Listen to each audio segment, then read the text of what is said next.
नमस्कार मित्रांनो, तर नवीन व्हिडिओमध्ये तुमचं स्वागत आहे। आज आपण चाललोय शिमग्याला गावी। आज 1 तारीख आहे। चला तर मग भेटूया।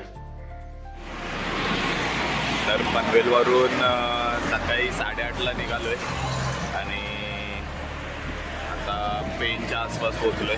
थोडा 9 वाजलेत, नाश्ता वगैरे केला आणि निघालो।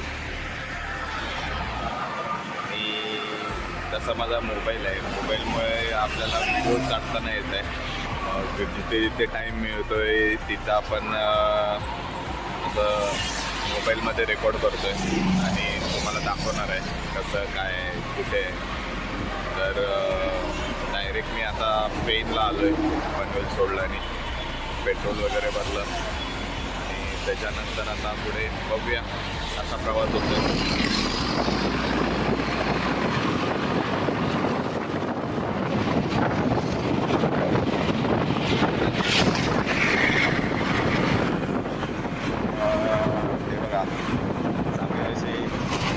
गाड्या करून चालले कारण की शिमगा आणि गणपती कोकणाची संस्कृती आहे आणि ह्या सणांना गावी जायलाच लागतंय।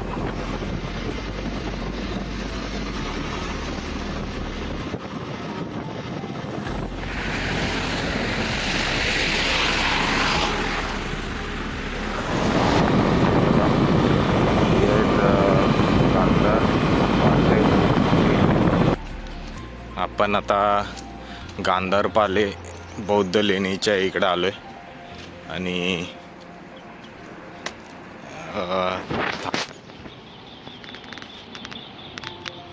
हे गांधारपाले लेणी आहेत, बौद्ध लेणी आहेत आणि हे महाडमध्ये आहे। तुम्हाला मुंबई गोवा हायवेवरून डायरेक्ट इकडे दिसतील सगळी लेणी।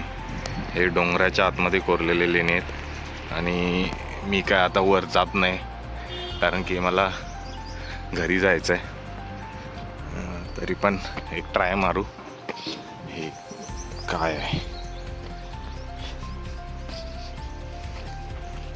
हे स्तंभ टाईपमध्ये आहे आणि याचा इतिहास ह्याच्यामध्ये आहे।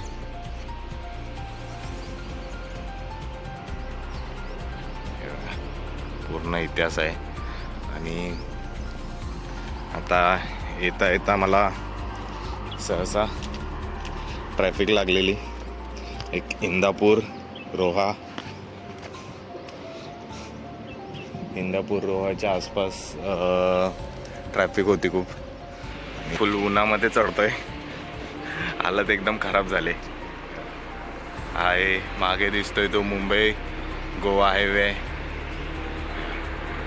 आणि तसंच तुम्ही जर मुंबईवरून येत असाल तर तुम्हाला हे ॲक्च्युली लेफ्ट साईडला दिसेल आणि जर गोव्या साईडने येत असाल तर तुम्हाला हे राईट साईडला दिसेल, म्हणजे उजव्या साईडला दिसेल।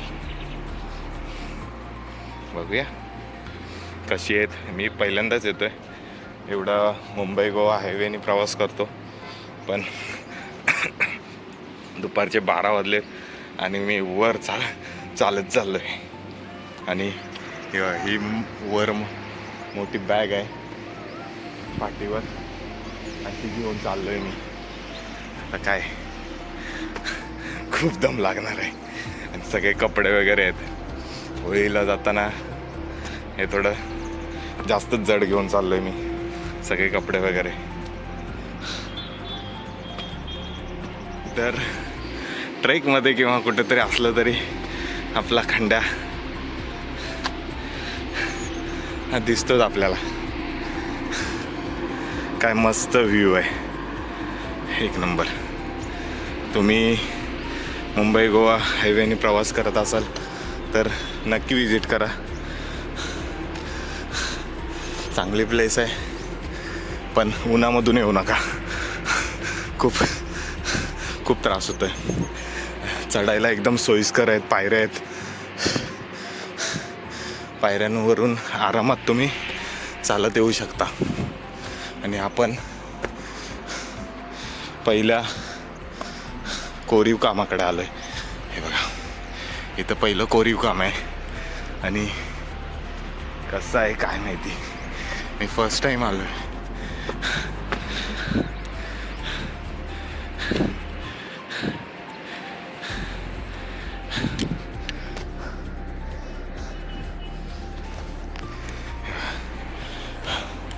मस्त बांधकाम आहे, एकदम दगडांमध्ये कोरलेली लेणी आहे ती.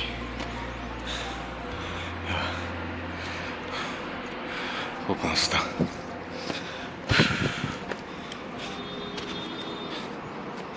Oh shit. बंद आहे काय? बंद असतात का?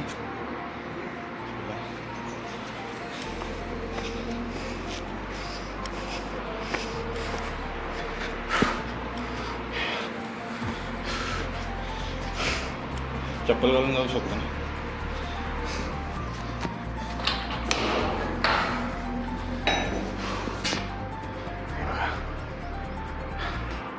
एकदम कोरीव काम आहे.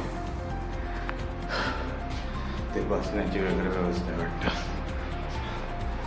मस्त आहे. दरवाजे आत्ताच बनवलेले ते लेटेस्टवाले आहेत सगळे. तुम्ही अजून थोडं वर आलं की तुम्हाला या साईडचा चांगला व्ह्यू भेटतो.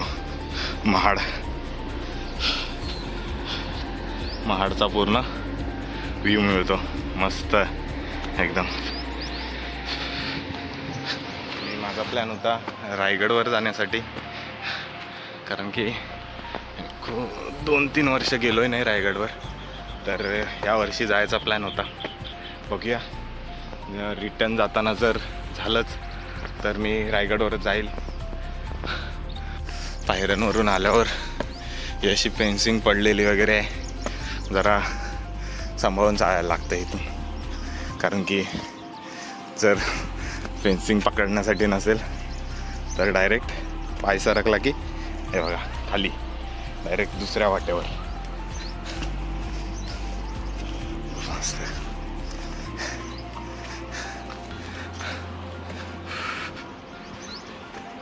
हे बघा आलोय आपण. माझा विचार होता मी इथे नाही येणार, पण हे बघा सगळ्या गुफाच आहेत. 4 नाही बघा, इथे 7 आहे. 7 नंबरची गुफा आहे ही. 8 नंबरची गुफा आहे.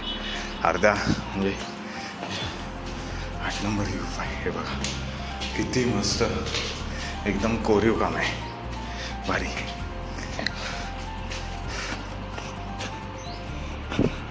अजून पण थोडेसे अवशेष बाकी आहेत.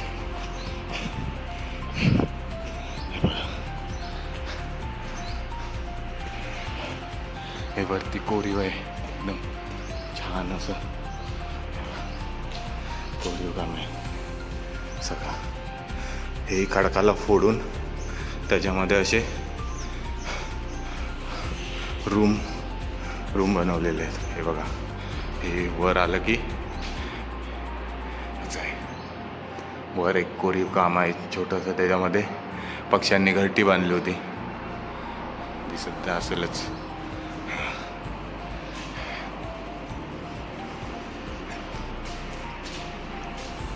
दगडांना कोरून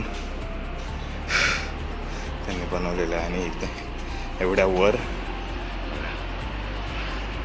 वर डोंगरावर पाण्याचा साठा हा खडकांमध्ये जसा जास्त असतो. मी वर काही चढत नाही, आहे की नाही काय माहिती नाही. तरी पण आपली बॅग इथं ठेवूया.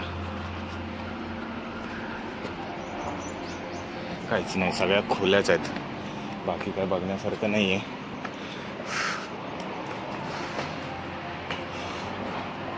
हे सगळ्या खोल्याच आहेत सगळीकडे, बाकी काय आहे नाही इथे.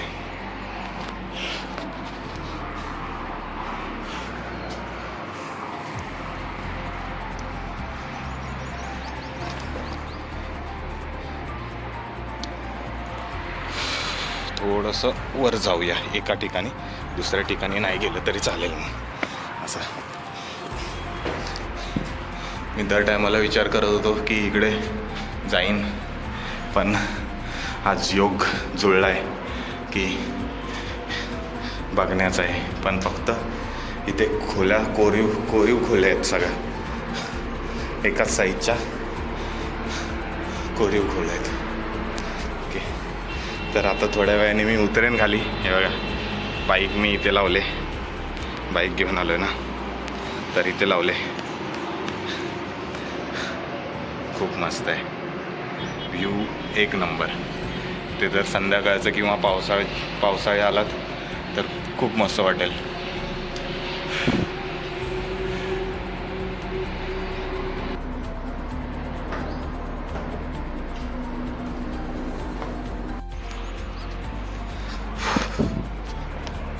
हे बघा, इथं काय भारी कोरीव पायऱ्या आहेत एकदम मस्त. जशा हरिहरगडला आहेत तशाच इथे आहेत.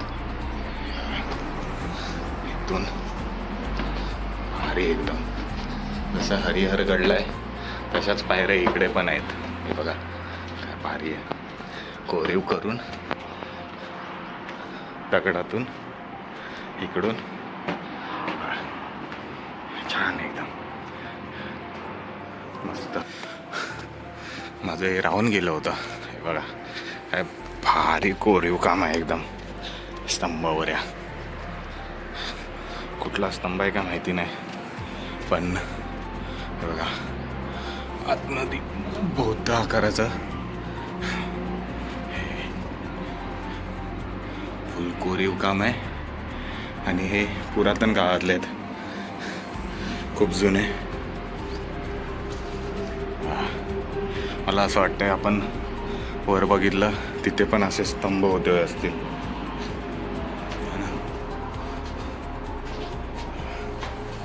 असे स्तंभ होते असतील. चला आता आपण निघूया. हे लेणी बघून झालेत आपली. इथे फक्त दोन तीन ठिकाणीच असं अवशेष आहेत जे बघू शकतो आपण, जे स्तंभ वगैरे. आणि थोडीशी नक्षीकाम वगैरे दगडांमध्ये कोरलेले. आणि अजून आहे एक, त्याच्यामध्ये मजकूर वगैरे लिहिलेला आहे, तो दाखवतो मी तुम्हाला. मजकूर काय सांगू नाही शकत, पण लिहिलेला आहे. इथे थोडासा मजकूर लिहिला आहे. आणि हा एक स्तंभ आहे.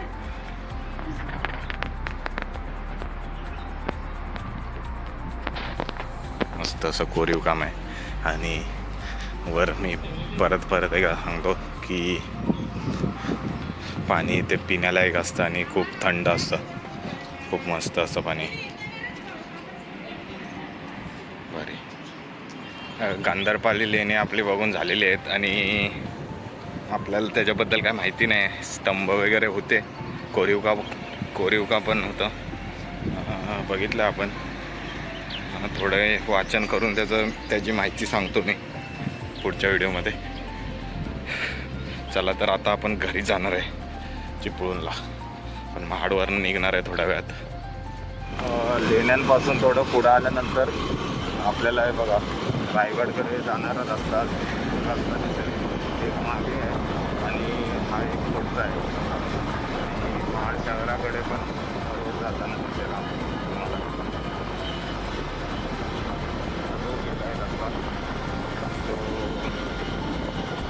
रायगड किल्ल्याकडे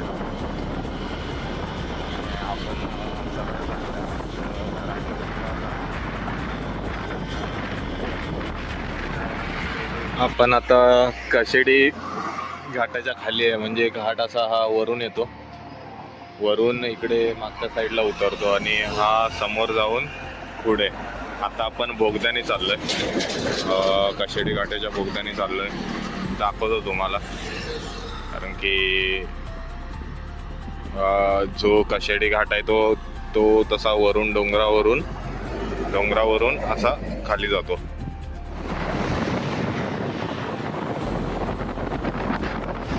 समोर दिसतोय तो कशेडी घाटाचा बोगदा आहे. काम तर झालंय पूर्ण, काम चालू होतं एक वर्ष आधी काम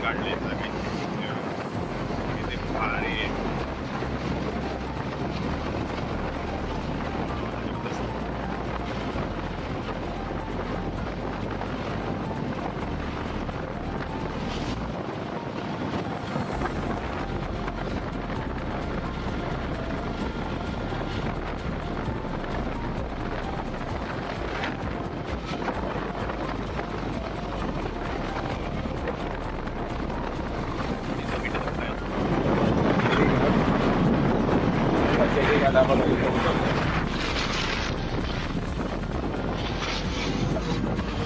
आणि आपण जवळ आलोय खेडच्या राहिलंय फक्त खेड आणि त्याच्या पुढे आपण चिपळूणला जाणार आहे.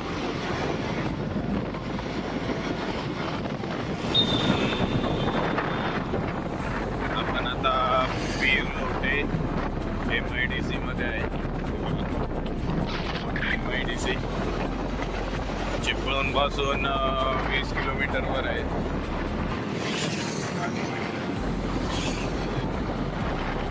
तिथे गेल्यावर घाटला गेला घाटामध्ये परशुराम घाटामध्ये मंदिर आहे. पण आपण तिथे नाही जाणार आहे. आपल्याला वेळ होतोय घरी जायला.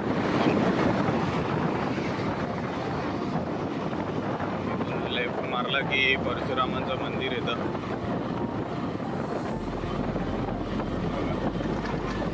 लेफ्ट मारला की परशुरामांचं मंदिर येतं. आपण बघून येऊया परशुरामांचं मंदिर आहे कुठे. मला माहीत नाही आहे कुठे आहे मंदिर. तरी पण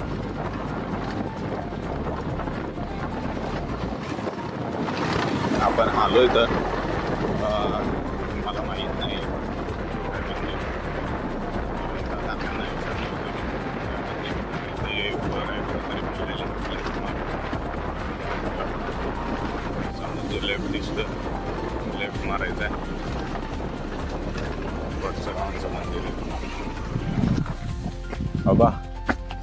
हो बाबा, परशुरामांचं मंदिर हेच आहे ना? परशुरामांचं मंदिर हेच आहे ना? गाडी आहे ना? हा. का चालत जाते? कुठं जायचं?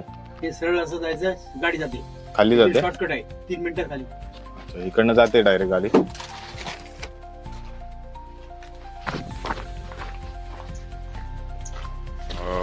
हा वरचा रस्ता दत्त मंदिराकडे जातो आणि हा खालचा रस्ता सरळ जाऊन राईटला वळायचा आहे आणि तिथे परशुरामांचं मंदिर आहे खाली. आपण जातोय आता. मग बघूया. हे आहे ते परशुरामांचं मंदिर आहे.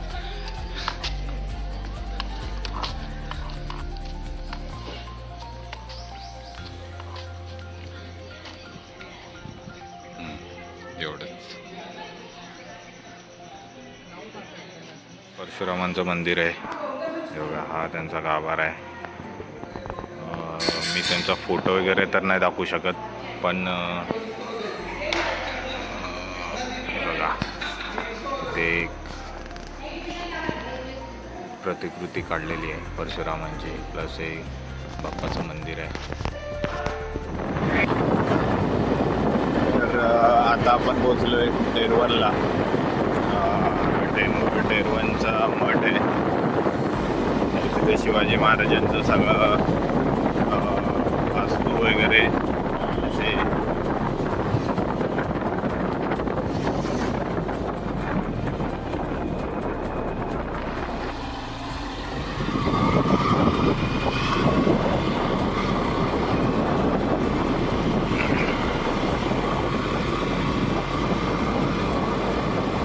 रामदेवतेचं मंदिर आहे आमच्या. आणि पुढे एक आहे.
द्या काय आलंय